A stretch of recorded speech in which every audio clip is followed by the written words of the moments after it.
बिस्मिल्लाहिर्रहमानिर्रहीम, अस्सलाम वालेकुम। मैं समी इब्राहिम हूँ। आप हमारा यूट्यूब और फेसबुक चैनल देख रहे हैं। अभी थोड़ी देर में मेरे साथ फ़ख्र रहमान साहब भी होंगे और मामला बहुत अहम है जो मैं डिस्कस कर रहा हूँ। मुल्क में एक बड़ा आइनी बहरान है इस वक्त, लेकिन जो लोग हुक्मरान हैं उनको इस मामले की अहमियत का अंदाज़ा है, इसलिए वो इस पर मट्टी डालने की कोशिश कर रहे हैं, क्योंकि बादशाह नंगा हो गया, क्योंकि सारे का सारा निज़ाम जो है वो एक्सपोज हो गया है। 6 जजेस ने ख़त लिखा इस्लामाबाद हाई कोर्ट के कि जनाब हमें डराया जा रहा है, धमकाया जा रहा है और हमारे अपनी मर्ज़ी के फ़ैसले लेने के लिए हमारे रिश्तेदारों को अगवा किया जा रहा है, वीडियो फिल्म्स बनाई जा रही हैं, टैक्स के मामलात को देखा जा रहा है। तो एक जुडिशल कन्वेंशन बुलाएं, इसमें सारा मामला रखें और बताएं कि जजेस इन हालात में क्या करें। जजेस को पता होता है जब उन पर कोई दबाव डालता है तो उन्होंने क्या करना है, लेकिन इस ख़त लिखने का मकसद इस मामले को हाईलाइट करना था, क्योंकि ये जो दबाव आ रहा था ये किसी इंडिविजुअल की तरफ से नहीं आ रहा था। एजेंसीज़ और एग्जेक्टिव दोनों ये जो इदारे हैं ये अपनी मर्ज़ी का फ़ैसला लेने के लिए जुडिशरी पर दबाव डाल रहे थे, न सिर्फ हायर जुडिशरी बल्कि लोअर जुडिशरी। और खतूत ये जो ख़त लिखा 6 जजेस ने, इसमें पूरी तफसील उन्होंने बयान की।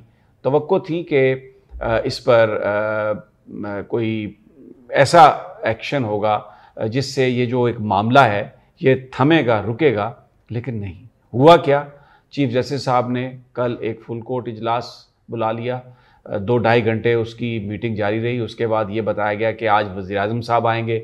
वज़ीर-ए-आज़म साहब अटॉर्नी जनरल और वज़ीर कानून के हमरा वहाँ पहुँचे, 1.5 घंटा वहाँ पर उन्होंने उनसे मुलाकात की। उसके बाद जो वज़ीर कानून ने प्रेस कॉन्फ्रेंस की, उससे तो ऐसा लग रहा है कि ये जो ख़त है उसको वो जजेस का मिसकंडक्ट करार दे रहे हैं। और ये जो एक इंक्वायरी उन्होंने बनाने की इंक्वायरी कमीशन उन्होंने कहा है हम बनाएंगे, एक रिटायर्ड नेक नाम रिटायर्ड जज से, और अपने बारे में उन्होंने कहा है कि सवाल ये है कि जजेस ने ये ख़त तब क्यों नहीं लिखा, 13 महीने पहले क्यों नहीं लिखा, अब क्यों लिखा। तो वो बुनियादी तौर पर हम जो समझ रहे थे कि वज़ीर आज़म और चीफ जस्टिस और ये सब शायद इस मामले को कोई हल करेंगे इसका, और जिन लोगों ने ये किया, आइन और कानून की पामाली की और जजेस को डराने धमकाने की कोशिश की, उनको अदालत कटहरे में खड़ा करेगी, कानून के मुताबिक उनको डील करेगी। तो पता चला ऐसा कुछ नहीं है। ये तो सवाल हो रहा है कि इन जजेस ने मिसकंडक्ट किया। इन जजेस से पूछा जाए कि जनाब ये क्या है। और फिर व्हाट अ जोक कि 6 सिटिंग जज इस्लामाबाद हाई कोर्ट के जो बयान कर रहे हैं सारे वाकयात, एक रिटायर्ड जज जिसको ये हुकूमत जो फॉर्म 47 की पैदावार है। अब ये जो सारा मामला है कौम के सामने है, बिल्कुल हर चीज़ एक्सपोज हो गई है कि किस तरीके से इलेक्शन में धांधली की गई। फॉर्म 45 के बाद जो फॉर्म 47 जारी किए गए, जो लोग हारे हुए थे उनको जितवा कर यहाँ पर ऐवान इक़्तिदार में उनको बिठाया गया। और जब कमिश्नर रावलपिंडी ने यह प्रेस कॉन्फ्रेंस की कि चीफ इलेक्शन कमिश्नर को, चीफ जस्टिस को और मुझे लटकाया जाए, तो उस वक्त बहुत सारे लोग कहते थे कि यार चीफ जस्टिस का कहाँ से बीच में नाम आ गया। और चीफ साहब ने भी उसी जगह पर प्रेस टॉक करते हुए, जहां पर खुद उन्होंने पाबंदी लगाई थी कि यूट्यूबर जहां किसी का पैगाम नहीं ले सकते, सिलेक्टेड लोगों को बुला के बड़े आराम से कह दिया कुछ सबूत तो पेश करे, सबूत नहीं है तो बस इसके अलावा ये तो इल्ज़ाम गलत है, तो आराम से वो वहां से चले गए। आज ये पिछले 2 दिनों में जो वाक़यात हुए हैं, तो कमिश्नर पिंडी ने जो कुछ कहा था उसके बयान की हकीकत समझ में आ रही है कि कैसे आंखें बंद की गई, कैसे आरओ और डीआरओ जो लिए गए एग्जेक्टिव से उनको अदालत ने ओके किया, कैसे बल्ले का निशान छीना गया, कैसे ये मखसूस नशिस्तों का जो मामला है उस पर जो 2 नंबरी हुई है और की जा रही है, तो वो सारी बात खुलकर आ गई। लेकिन what is the way forward, आगे कैसे बढ़ेंगे? सुप्रीम कोर्ट ने तो जवाब दे दिया। अब इस वक्त भी मैं ये वीलॉग कर रहा हूं तो एक फुल कोर्ट इजलास हो रहा है। सवाल ये है सबसे अहम कि जो ये एक इंक्वायरी कमीशन बनाने का जो फैसला किया है हुकूमत ने चीफ जस्टिस से मिलने के बाद, क्या जो उनके जजेस हैं, साथी जजेस, क्या वो इस फैसले को मानते हैं? क्या वो ये इसको मुनासिब समझते हैं? बहरहाल कुछ भी फैसला हो, उसमें सीनियर जजेस भी हैं, अतर मिनुल्लाह साहब हैं, या अफरीदी हैं, उसमें जस्टिस मुनीब अख्तर हैं, और बहुत मतलब वो पता चलेगा जब उनकी तरफ से अगर कोई बात आएगी तो क्या होगा। अब ये इंक्वायरी कमीशन जो है ये बुनियादी तौर पर ये इंक्वायरी करेगा कि ये ख़त जो है इसकी टाइमिंग क्या थी, इसके जो मंदरजात हैं वो क्या हैं, कैसे हुआ कैसे नहीं हुआ। तो बेसिकली ये जो जजेस हैं एक्चुअली इनके खिलाफ ये इंक्वायरी शुरू हो रही है और ये बड़ा एक इम्तिहान है तहरीक इंसाफ की लीडरशिप का भी, वकला का, पाकिस्तान के लोगों का। और वो वकील जिन्होंने टिकटें भी ले ली, इमरान खान के मुकदमा लड़ने के पैसे भी ले लिए, जो सेनेटर भी बन रहे हैं, जो MNAs भी बन गए, वो कहां हैं? वो क्यों नहीं नजर आ रहे? वकला बिरादरी, वो हालांकि चारों जो हाईकोर्ट बार एसोसिएशन हैं उन्होंने इस पर बड़ी शदीद इस पर तनकीद की है। फिर जो सुप्रीम कोर्ट बार का भी अगरचे तारीख थोड़ा ताखीर से उनका स्टेटमेंट आया, लेकिन वो स्टेटमेंट भी आया। तो होगा क्या अब अगर कौम इस वक्त इन जजेस के साथ खड़ी नहीं होती और वो जो कोर्सिव हैंड है, चाहे वो एग्जीक्यूटिव का है चाहे वो इंटेलिजेंस एजेंसीज का है, क्योंकि जो इन 6 जजेस ने जो खत लिखा और जो हर जज के बारे में जो बताया और जो केसेस रेफर किए वो सारे के सारे पॉलिटिकल केसेस थे। इसका मतलब है कि एग्जीक्यूटिव और एजेंसीज पॉलिटिकल इंजीनियरिंग में अदलिया पर दबाव डाल रही हैं। ये कोई इंडिविजुअल का मामला नहीं है।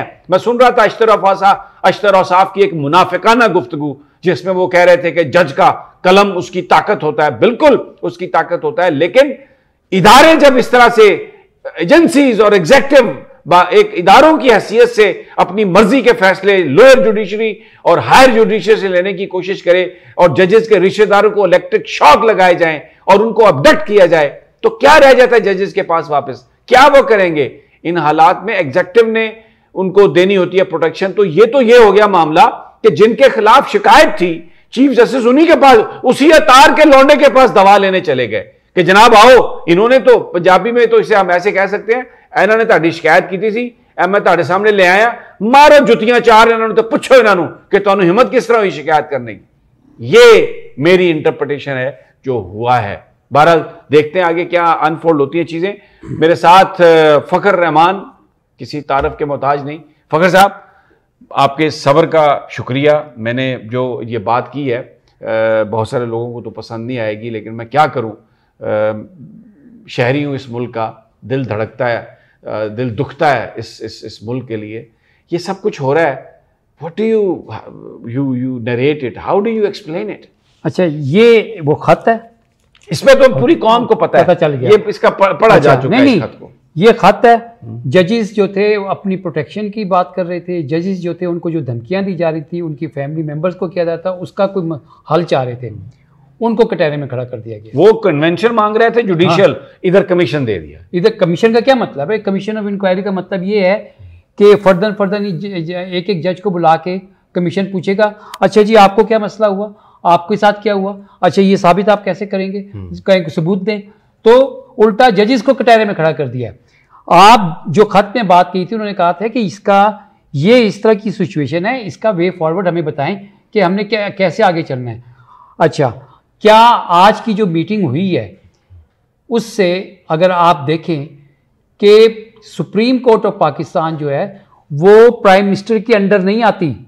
सुप्रीम कोर्ट ऑफ पाकिस्तान जो है जिस इंडिपेंडेंस अदलिया की खुद मुख्तारी की बात, अंडर है, वो तो चीफ जस्टिस के अंदर है। तो आज जस्टिस को तो चीफ जस्टिस काजी फाइज ईसा ने अपने हलफ की पासदारी को बरकरार रखने में फिर नाकामी का इजहार किया और उन्होंने अपने हलफ से बिल्कुल उसके मुताबिक जिस तरह आइन को प्रोटेक्ट करना चाहिए था वो नहीं किया, अदलिया की खुद मुख्तारी को प्रोटेक्ट करना चाहिए था, नहीं की।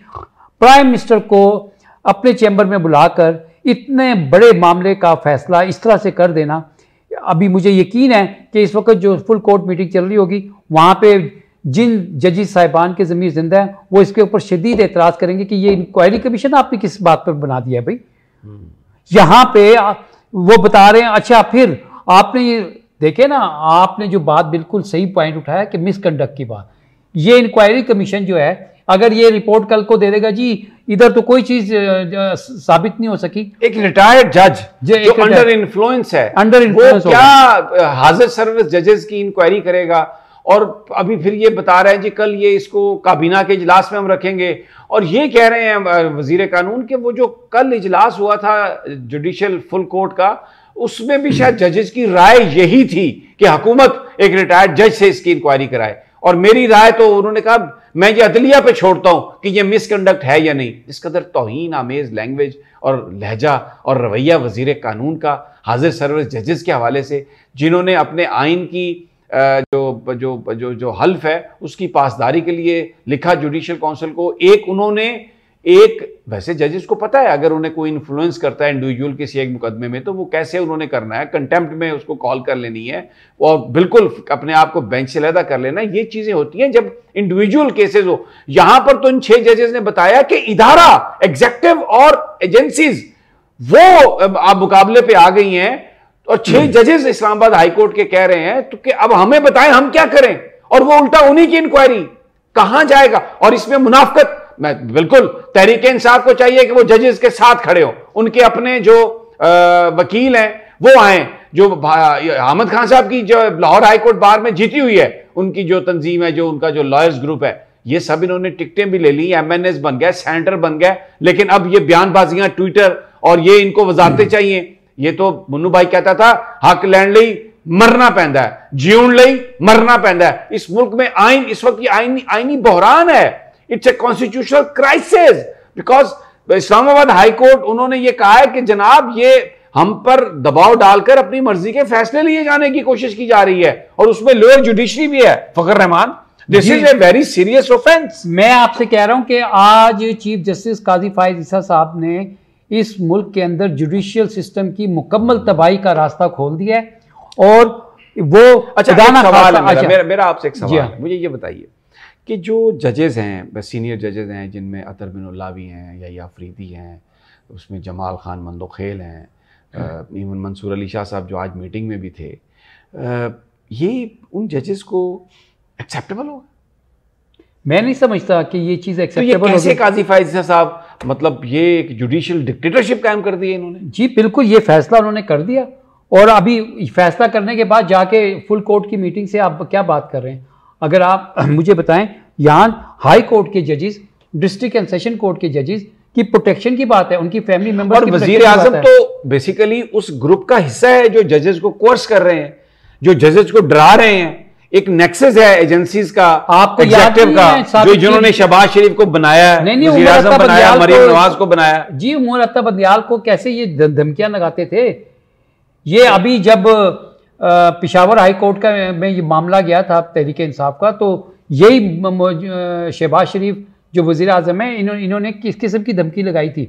आप ये देखें मैंने आपको कहा कि सुप्रीम कोर्ट हुकूमत के मतहत नहीं है, कॉन्स्टिट्यूशन सुप्रीम कोर्ट के तहत एक इंडिपेंडेंट इदारा है, उसमें मुदाखलत नहीं हो सकती। लेकिन अब सॉरी मैं आपकी बात काट रहा हूं, अब देखते हैं अभी जो जजेस का इजलास जारी है इस मीटिंग के बाद, लेट्स सी उसमें अब तक की तो यही थी हमारे पास, और फिर जैसे ही दूसरी सिचुएशन कोई अमर्ज होती है इंशाल्लाह आपसे मुलाकात होती है। इजाज़त दीजिए, अल्लाह ने।